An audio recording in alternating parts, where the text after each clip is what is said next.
হে যুবকেরা, আল্লাহ নবী জানিয়ে দিলেন, হে বিশ্বের মানুষেরা, তোমাদের জন্য তোমাদের রব একটা আমার রোজাকে ফরজ করে দিয়েছে, একটা আমার রোজাকে রাখতে বলেছে।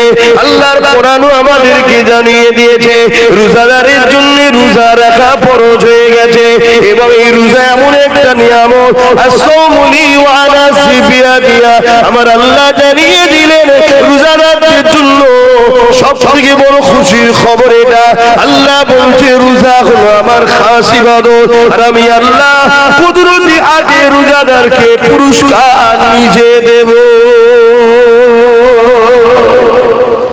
আর দুদিন পর রোজা এত নাকি রোজালি বলি সংসার সময় আর কি বলবো। রোজা রাখেন আপনাদের ঘরের ছেলেরা, যুবকরা রাখে তো, বোনেরা? আর না বাপ মা বলে এই বয়সে রাখিনি রোজা হয়ে যাবে, এটা বলে নাকি?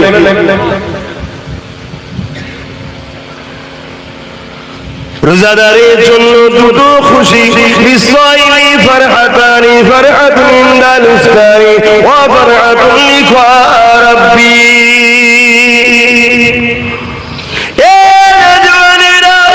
রোজাদাররা যখন ইফতার নিয়ে বসে, আল্লাহ পাক হাদিসে কুরসির মধ্যে জানায় এটা একটা রোজাদারদের জন্য বড় আনন্দ। আর একটা হলো রোজাদারকে আল্লাহ নিজের দিদার দেবেন বলেছে। এ যুবকেরা, তোমরা বাপেরা, আর এই রোজাকে ছাড়বেন না। এই রোজা এক মাস আসছে, রোজা রাখবে, আল্লাহকে খুশি করার জন্য রাখবে। কেন আল্লাহ বলেছে রোজা আমার খাস ইবাদত, নামাজ খাস ইবাদত বলেনি, হজ খাস ইবাদত বলেনি, যাকাত খাস ইবাদত বলেনি, রোজাকে খাস ইবাদত বলেছে। সবটাই আল্লাহর জন্য। তবে রোজাটা কেন খাস বলেছে? নামাজের মধ্যে লোক দেখানো থাকতে পারে, নাও থাকতে পারে, না দেখানোটাই তো আল্লাহর জন্য। কিন্তু নামাজের মধ্যে লোক দেখানো থাকে, চল হুজুর বলছে একটু পড়ি, চল বিআই এসছে একটু পড়ি, না পড়লে লোক খারাপ বলবে তাই পড়ি, এখানে লোক দেখানো থাকতে পারে। কিন্তু কেউ শুকিয়ে শুকিয়ে থাকবে না, যদিও থাকে লুকিয়ে লুকিয়ে খেয়ে নেবে।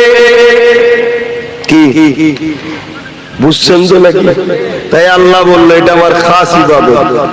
কমসে কম পুকুরে ডুব মেরেও তো পানি খেলে। কে কে খেয়েছেন ডুব মেরে পানি? ছোটবেলায় খান না? কিন্তু রোজা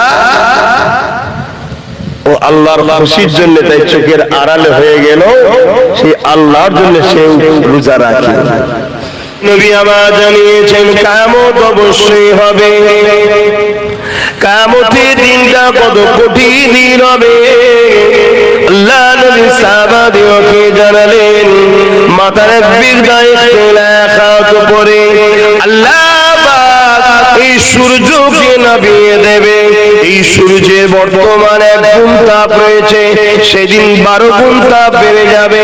এখন লক্ষ কোটি মাইল দূরে সূর্য রয়েছে, সেদিন মাথার একদিক করে সূর্যকে নামিয়ে দেবে। মাথার খিলগুলো নাক দিয়ে গুনে গুনে ঝুড়ে ঝুড়ে পড়তে লাগবে। ওই কিয়ামতের দিনটা এত কঠিন দিন হবে। যুবকেরা, পুনেরা শুনে খেয়ে দাও, ওই দিন দেখা যাবে নবী আমার জানান এমন বাপ পাওয়া যাবে নিজের ছেলেকে জমিনে শুইয়ে দে, তার বুকের উপরে পা দিয়ে দাঁড়িয়ে যাবে। এমন ছেলে পাওয়া যাবে নিজের বাপকে জমিনের উপরে শুইয়ে দে, তার বুকের উপরে পা দিয়ে দাঁড়িয়ে যাবে। এমন মেয়ে পাওয়া যাবে নিজের মাকে জমিনে শুইয়ে দে, তার বুকের উপরে পা দিয়ে দাঁড়িয়ে যাবে। এমন মা পাওয়া যাবে, এমন মেয়ে পাওয়া যাবে নিজের মাকে জমিনে শুইয়ে দে, তার বুকের উপরে পা দিয়ে দাঁড়িয়ে যাবে। সাহাবা হুজুররা বলেছিলেন, ইয়া রাসূলুল্লাহ, হাবিবাল্লাহ, এই রকমটা কেন হবে? নবী আমার বলেছিলেন, লোহাকে আগুনে দিলে পুড়ে যেমন লাল হয়ে যায়, ওই সূর্যের তাপে জমিনটা লাল হয়ে যাবে। জমিনের উপরে মানুষ দাঁড়াতে পারবে না, যার উপরে যার জোর চলবে, জোর করে জমিনে শুয়ে তার বুকের উপরে পা দিয়ে দাঁড়িয়ে যাবে। এ যুবকেরা, নামাজ কাজা করে দিলে ইচ্ছা করে ওই দিনে তোমার আমার কি দশা হবে? ভয় লাগে না সে আল্লাহকে? দেখো আমারও যুবক বয়স, জানি ভুল হয়, এই বয়সে একটু ভুল হয়, কিন্তু এত গাফিলতি তো ভালো নয়। ফলক কে নজারো জমিন কি বহারো খুশি সব মনাও হুজুর আ গয়ে হ্যায়। আরো জোরে বলুন সুবহানাল্লাহ। পরিবর্তন হয়ে যাও আল্লাহর রাস্তে, কেননা দুনিয়ার সমস্ত বাচ্চাদের নিয়ম কানুন চেঞ্জ করা যায়। আন্দোলনের চোটে, লড়াইয়ের চোটে, মারপিট করে সব কিছুকে প্রতিরোধ করা যায়, কিন্তু মহান স্রষ্টা রব্বুল আলামিনের নিজামকে, কানুনকে কখনো পাল্টানো যাবে না। তিনি জানিয়ে দিয়েছে, এ দুনিয়া মানুষ, আমি তোদেরকে বানিয়েছি, সুন্দর দুটো চোখ দিয়েছি, এই চোখের ঋণ তোরা শোধ করতে পারবি না, এর বিনিময়ে আমি তোদের কাছে কিছু নিই না। দুটো কান দিয়েছি, কানের কথা শুনবি, এই কানের ঋণ তোরা শোধ করতে পারবি না, এর বিনিময়েও আমি কিছু নিই না। দুটো হাত দিয়েছি, হাত দিয়ে হালাল ইনকাম করবি, নিজের প্রয়োজনের কাজ করবি, গরিবদেরকে দান করবি, অসহায়ের সেবা করবি, মা বাবার খেদমত করবি, নিজের রাষ্ট্রের জন্য কাজ করবি, নিজের রাষ্ট্র সেবা করবি, নিজের রাষ্ট্রের খেদমত করবি।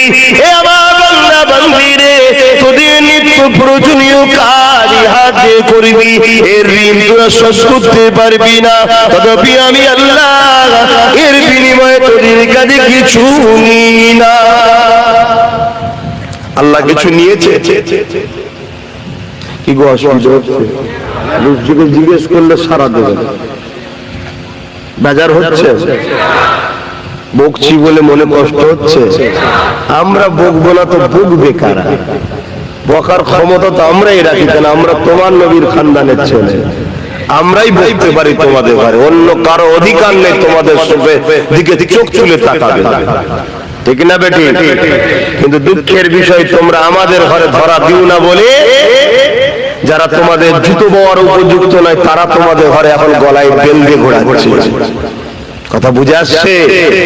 আল্লাহ বড় দয়ালু, তবে তিনার কাছে নত হতে হবে, তিনি তোমার আমার জন্য অবশ্যই বড় মেহেরবান। এ দুনিয়ার মানুষ শুয়ে রেখে দাও, দুনিয়ার রাজা প্রজারা তারা আসামি খুঁজে বেড়ায়, তাদেরকে শাস্তি দেবে বলে, আর আমার আল্লাহ আসামিদেরকে ডেকে ডেকে ডেকে ডেকে বলে, আমি তোদেরকে মাফ করে দেব। বুঝতে পারছেন মাইকের আওয়াজ? দুনিয়ার রাজা মহারাজারা আসামি খোঁজে শাস্তি দিবার জন্য, আর আমার আল্লাহ আসামি দেখে মাফ করার জন্য। জোরে বলুন সুবহানাল্লাহ।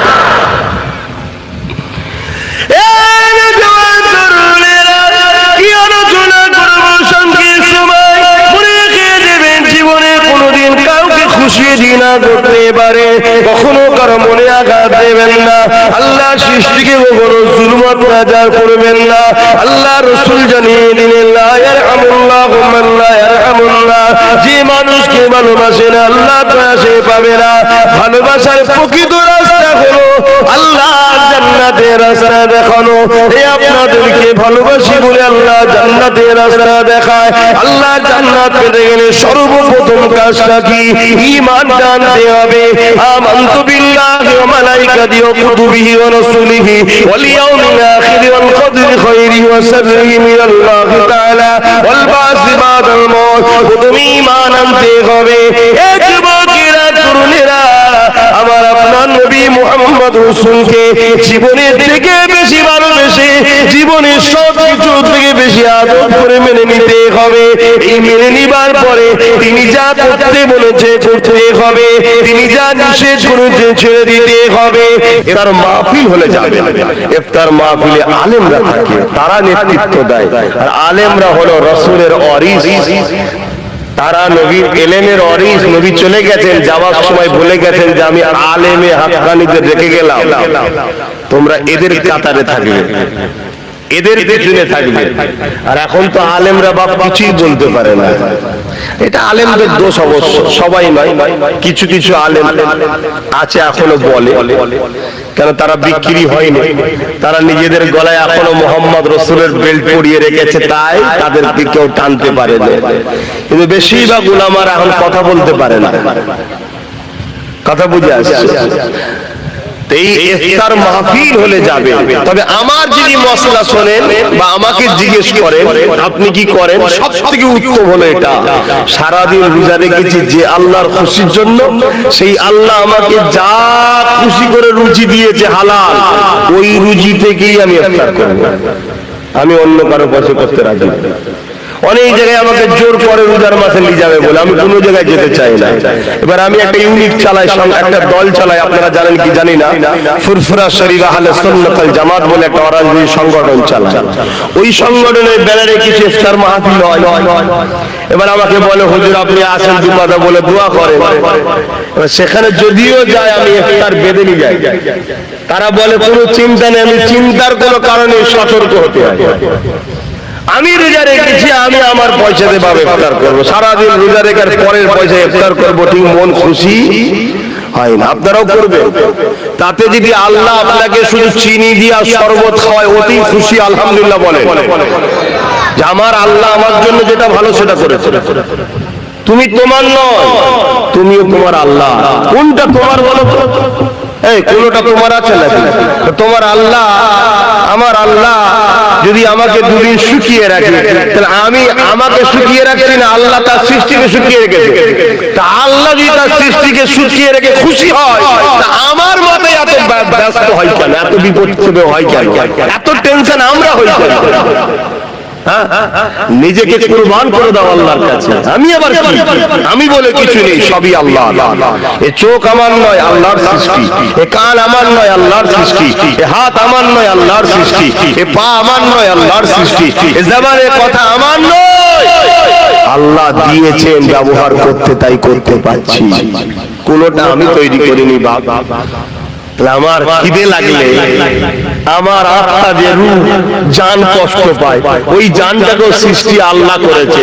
ওই জানটা আমার যতটা আমি না ভালোবাসি, তার থেকে বেশি আল্লাহ তার সৃষ্টিকে ভালোবাসে। জোরে বলুন সুবহানাল্লাহ। বা ওয়াজ করতে গেলে সময় লাগে, আমি কিভাবে ওয়াজ করবো? হবে কোন দিকে যাবো দিশে খুঁজে পাইনি, কখন এখানে একটু কখন ওখানে একটু বলে ফেলছি।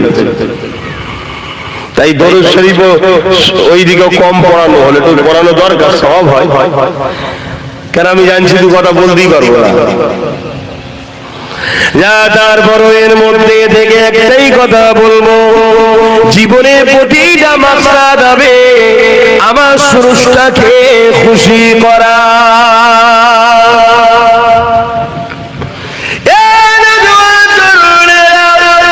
অবশ্যই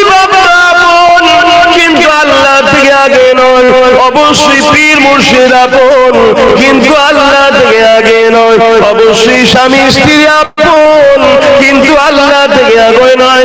অবশ্যই নেতা লিডারদের আপন, কিন্তু আল্লাহ থেকে আগে নয়।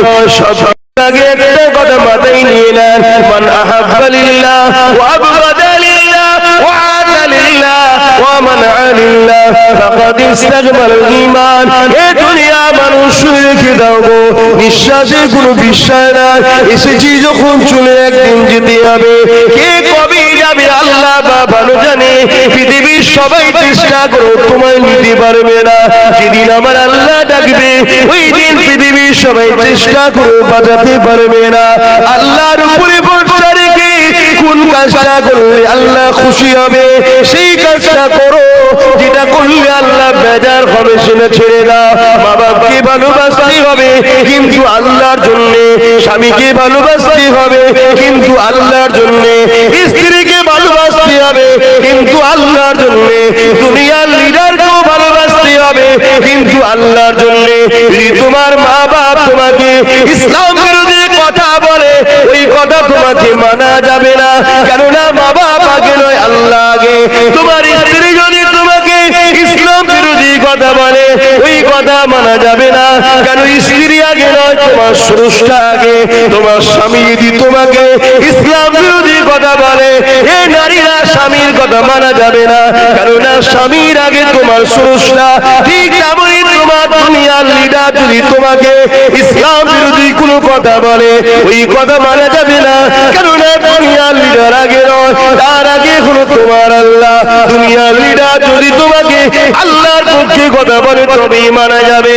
তোমার ইমাম যদি তোমাকে আল্লাহর বিরুদ্ধে কথা বলে ওই ইমামের কথা মানা যাবে না। তোমার পীর যদি আল্লাহ বিরোধী কথা বলে ওই পীরের কথা মানা যাবে না, কারণ আমরা মুর্শিদকে মানবো আল্লাহকে পাওয়ার জন্য, আল্লাহকে মানবো মুর্শিদ পাওয়ার জন্য নয়। মুর্শিদকে ধরবো আল্লাহকে পাওয়ার জন্য, মুর্শিদকে ভালোবাসবো আল্লাহর জন্য, আল্লাহকে ভালোবাসবো মুর্শিদের জন্য নয়। এই যুবকেরা তাই বলে দিয়ে যায় ইমানটা ঠিক করে না, যদিও চলতে গিয়ে গুনাহ হয়ে যায়। ইমান যদি থাকে আদাব খেটে খেটে খেটে খেটে একদিন না একদিন ইমানের জন্য আল্লাহ পাকে জান্নাতটা পেয়ে যাবে। আর ইমান যদি না থাকে সব বরবাদ।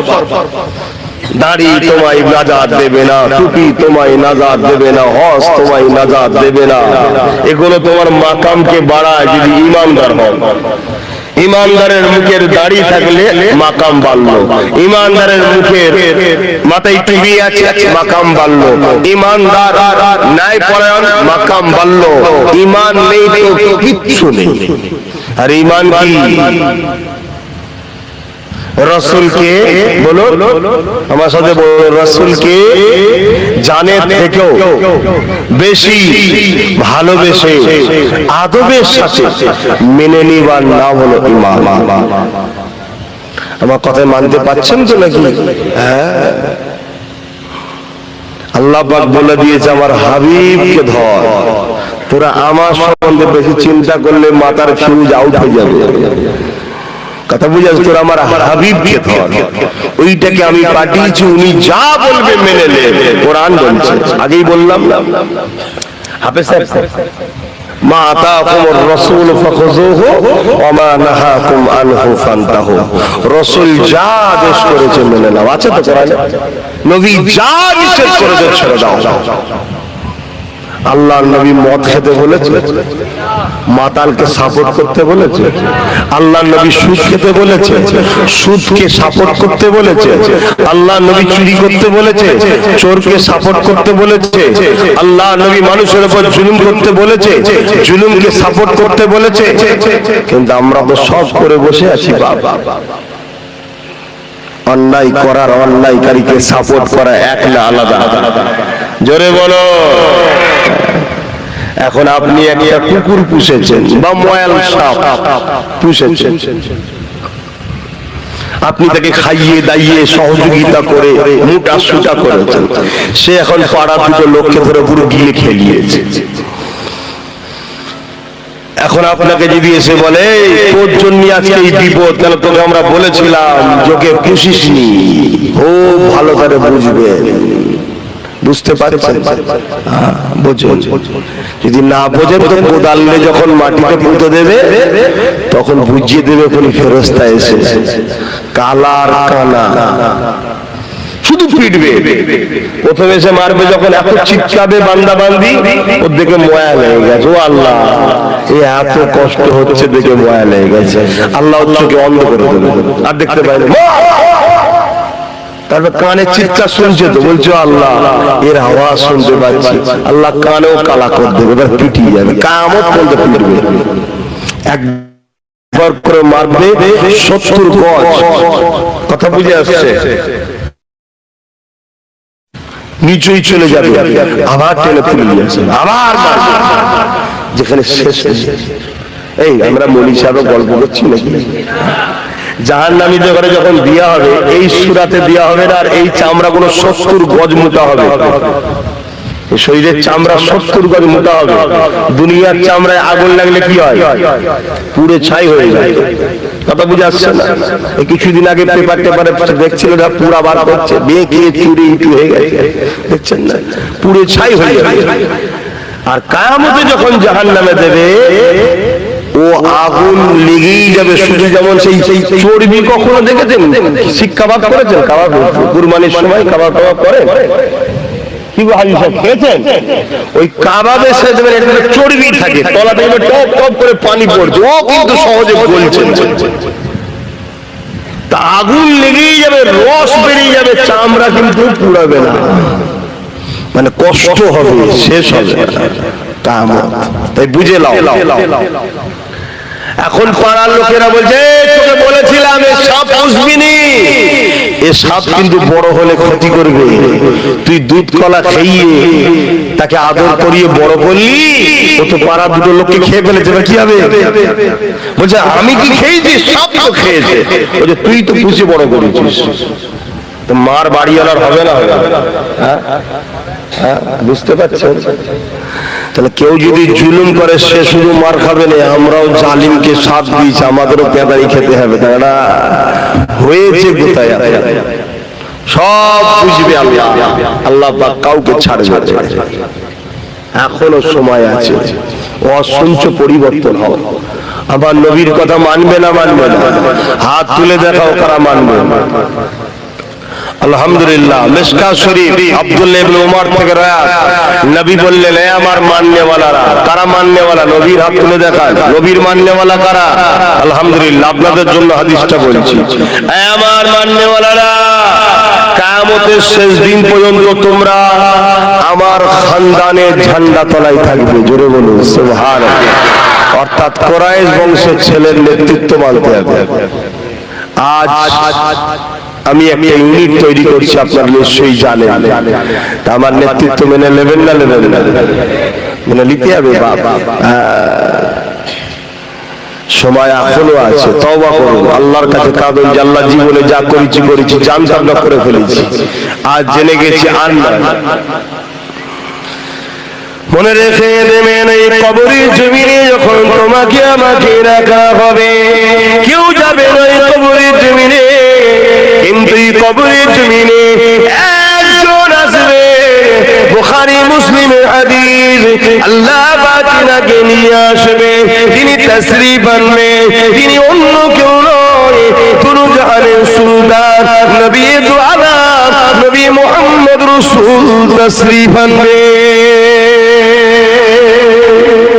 দুনিয়ায় যদি তিনার নেতৃত্ব মেনে নাও, তিনাকে লিডার বলে মানো, আর তিনার পক্ষ থেকে আমরা নেতৃত্ব দিচ্ছি, অর্থাৎ তিনার কথাকে আপনাদের কাছে পৌঁছে দিচ্ছি, আমাদের কথা নয়। কথা বুঝছেন? সেই রাসূলের আদর্শকে মেনে নাও নিজের জীবনে, তাহলে নবী আমার তখন কিয়ামত কবরে বলবে, ফেরেশতা ও আমার গোলাম ছিল, কে নাজাত দিয়া দেয়া হোক। জোরে বলুন সুবহানাল্লাহ। আর দুনিয়ায় রাসূল ছেড়ে দিয়ে নবী দ্বীনকে যারা মিটাচ্ছে, তাদেরই পিছনে হই হই করে ঘুরে বেড়াও।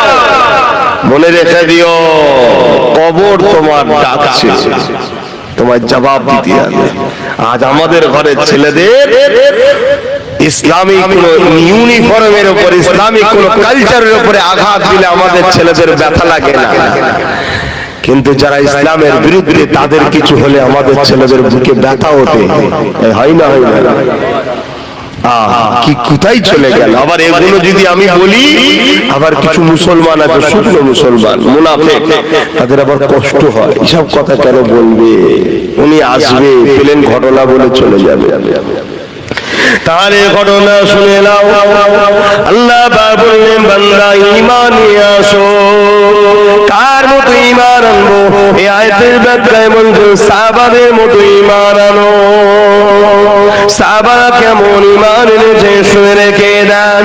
এই যুবক যুবকেরা তরুণীরা বাপেরা আল্লাহ নবীর সাহাবারা কেমন ঈমান এনেছিলেন এক সাহাবীর নাম বলে দেয় হযরতে খুবাইব রাদিয়াল্লাহু তাআলা হযরতে খুবাইব রাদিয়াল্লাহু তাআলা আর একজন সাহাবী ছিলেন হযরতে খাব্বাব রাদিয়াল্লাহু তাআলা আল্লাহ নবীর সাহাবী ছিলেন হযরত ওমর ফারুক যখন সিংহাসনে বসলেন অর্ধ পৃথিবীর রাজত্ব যখন চালাতে লাগলেন আমিরুল মুমিনিন খলিফাতুল মুসলিমিন যখন হলেন এই যুবকেরা পাবে হযরত খাব্বাব রাদিয়াল্লাহু তাআলা আনকে আল্লাহ নবীর সাহাবী হযরত ওমর বলেছিলেন এ নবীর সাহাবী শুনেছিলাম তোমার উপরে অনেক জুলুম অত্যাচার হয়েছিল একটু খানিক আমাকে বলো কি জুলুম অত্যাচার হয়েছিল হযরত খাব্বাব রাদিয়াল্লাহু তাআলা নিজের কোমরের কাপড়টাকে সরিয়ে দিলেন এই যুবকেরা তরুণেরা বাপেরা তোমার আমার কোমরে গোসল রয়েছে সৌন্দর্যের জন্য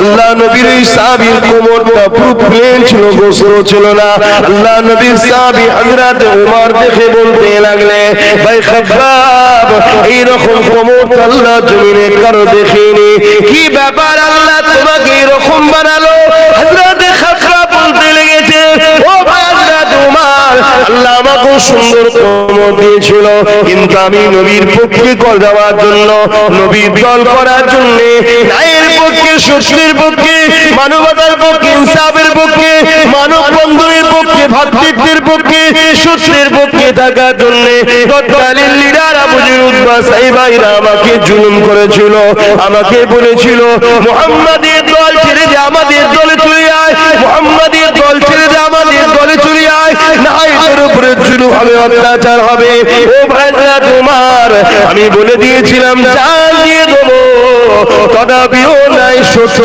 ছাড়বো না আজও তোমাদেরকে বলা হয় কি বলা হয় না হয় না জুলুমের দিকে আসো মিথ্যার দিকে আসো অন্যায়ের দিকে আসো সন্ত্রাসীর দিকে আসো ফিতনার দিকে আসো খুনের দিকে আসো মার্ডারের দিকে আসো চিটিংবাজির দিকে আসো তুলাবাজির দিকে আসো বলা হয় না হয় না আর বলতে লাগে না আপনাদের ঘরে এখন এক মুঠো বিরিয়ানি দিলেই চলে যাবে বেশি খরচ করতে লাগে না